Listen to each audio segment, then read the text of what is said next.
have Yakubu Moro over there, and he's a resident in South Africa. Let me find out a few things from him. Yakubu, if you can hear me, good morning to you.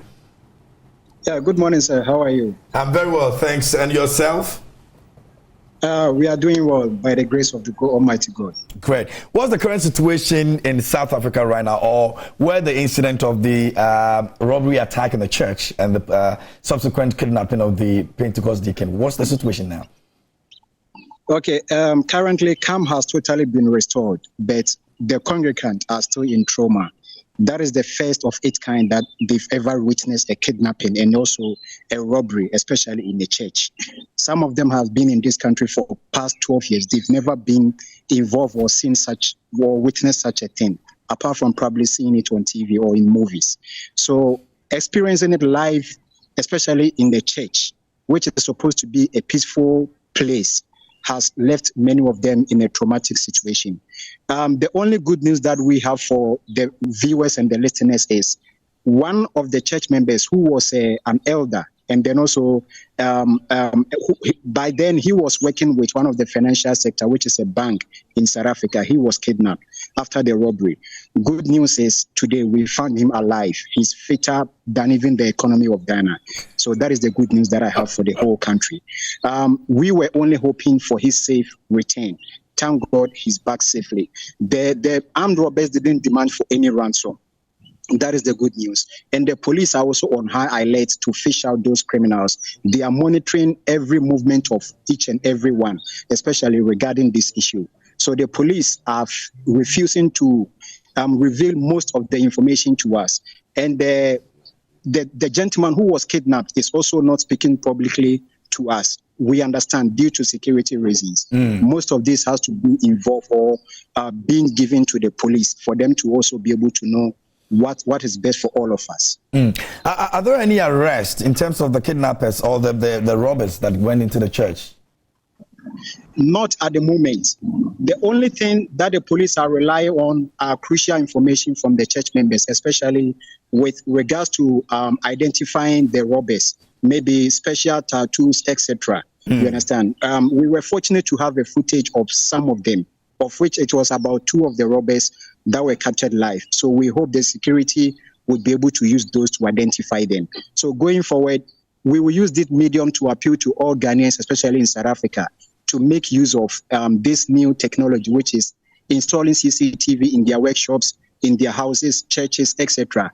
Because had it not been the camera that they were using to stream the program at the church, honestly, we wouldn't have even had a single video or footage of the robbers. So this is an appeal that we are appealing to the Ghanaian community in South Africa to also invest in personal security. The South African government is doing its best, but it cannot cover all of us. So we also have to come to the party in order to relieve some of the negative things that happens in this country.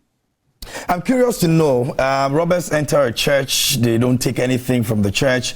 I'm not sure about that. You can confirm that for me as well. They don't take anything from the church. They just go there, scare people and all of that, kidnap one person and then leave. Are you getting information as to what exactly made them go into this particular church and the reason they probably didn't even pick anything or steal anything from the church? Okay, my preliminary investigation proves to me that these robbers were they were on a mission. They came on with a purpose, and that purpose was to kidnap the elder who was kidnapped during the church service. Wow. Because upon their arrival, they did ask about the elder. So that was the title. They don't know his full name. Everyone calls him an elder. So when they arrived, they mentioned the name. We are looking for the elder. You understand? Then they took off all the cell phones that belongs to the congregants. Then also they left the building together with the elder.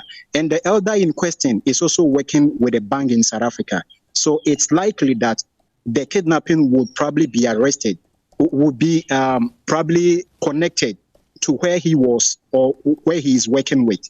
So maybe they targeted that at this Sunday, this specific hour, his current location will be at the church. That is why probably they follow him to the church.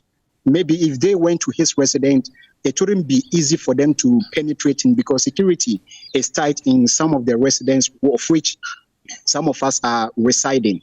Depending on your income, you can decide to stay in a more secured environment of which it will be difficult for criminals to even penetrate in. But looking at the structure of the church, one, they don't have security on site. Two, they don't also have like security, which is technological one, CCTV, etc.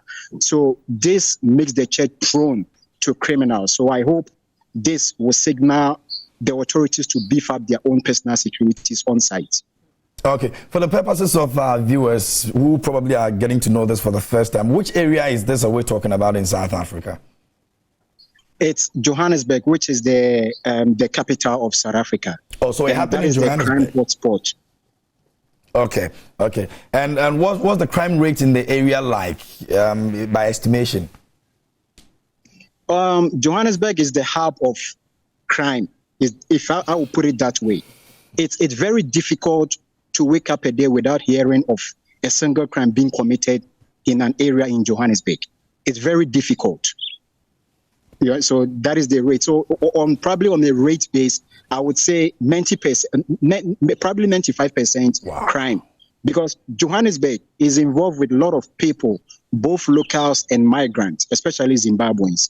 And most of these Zimbabweans, you know, at times we also have to admit, most of them are also involved in many criminal elements. You understand? So when it comes like this, you cannot even suspect that probably this operation was carried by South Africans or by probably foreigners. We also have certain incidents that Ethiopians are being kidnapped in this country. And those criminals are all Ethiopians who are doing that. Wow. Pakistanis are also being kidnapped in this country. And you go in, it's all Pakistanis who are doing it behind. You understand? Wow. So it's like a connected ring of chain.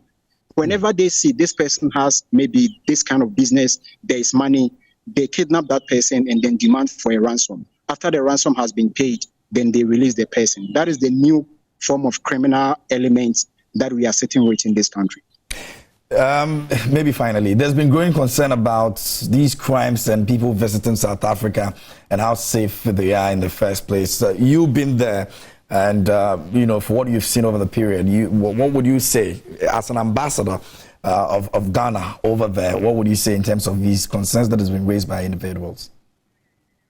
Okay, honestly, I've been in this country for the past 12 years. I have never in my entire life come across with any criminal activity. Not even been asking for my cell phone. I'm using a phone right now. I'm standing in the street. I've never, ever experienced such a thing. That doesn't take away the fact that this is a crime hotspot country we are living in. So personally, you being in this country, you have to take security upon your own self. Don't say there are visible police patrolling the streets, so you just be careless on your own. No. That is the advice that even in our very own country, Ghana, you cannot always rely on the Ghana Police Service to provide you adequate security. You need to do your own. So these are some of the petty things that we do. There are some Ghanaians who have been in this country for more than 20 years. They've never, ever been robbed of their valuables. And there are some who arrive today, right there at the airport, they will be robbed. You understand? So it's when it comes to questions like this, it's very difficult to use a dirty brush to paint the whole country, or a clean brush to paint the whole country. It all falls back to you, the individual. You know the area that you are penetrating or you are doing your business. You know how to properly secure yourself. Don't rely on the government for security. Rather rely on yourself. That is probably the advice that I would give each and every one. Otherwise, awesome. South Africa is a better country, especially for most of us. Health is free in this country till date. The government is still every month giving free money to their citizens. Children under 18 years are receiving various grants every month. Our grannies, daddies, moms, they are all getting free free grants at the end of every month. Health is free in this country. You don't walk into a government health facility that will be asked to pay. It has never happened. Till date, they even have this COVID-19 special fund that they are paying each and every citizen who is unemployed sitting home. For the past 4 years since COVID came into date, the government is still paying such money to them. So all these things, when we come in and we see such, it baffles us that why can't our leaders in Ghana do at least a quarter of such to us back home? If our government were able to do such, most of us wouldn't be in this country. I know. The confusion for me this morning right now is the fact that all these things you're mentioning are free, and yet people are still doing, dangerous Crime. things to other people and all of that, robbing people and all that. So I'm just confused, as much as maybe some of my other colleagues and the lawyers in the studio. But we'll have that conversation. But I would like to say a big thank you to you. So what exactly are you doing in South Africa, by the way, in terms of work destination? Because you spoke like someone on, reporting field, journalist or something. What exactly do you do there? You've already said it. I do awesome. freelance for some of the media stations back home and also right here. Great. And I must say you did an incredible job this morning for us. We appreciate you. Thank you so much, Yakubu Moro, for joining us this morning. Thank you very much, sir, for your time. Great. And that's Yakubu Moro joining us all the way from South Africa. He's a resident there. He's been there for 12 years.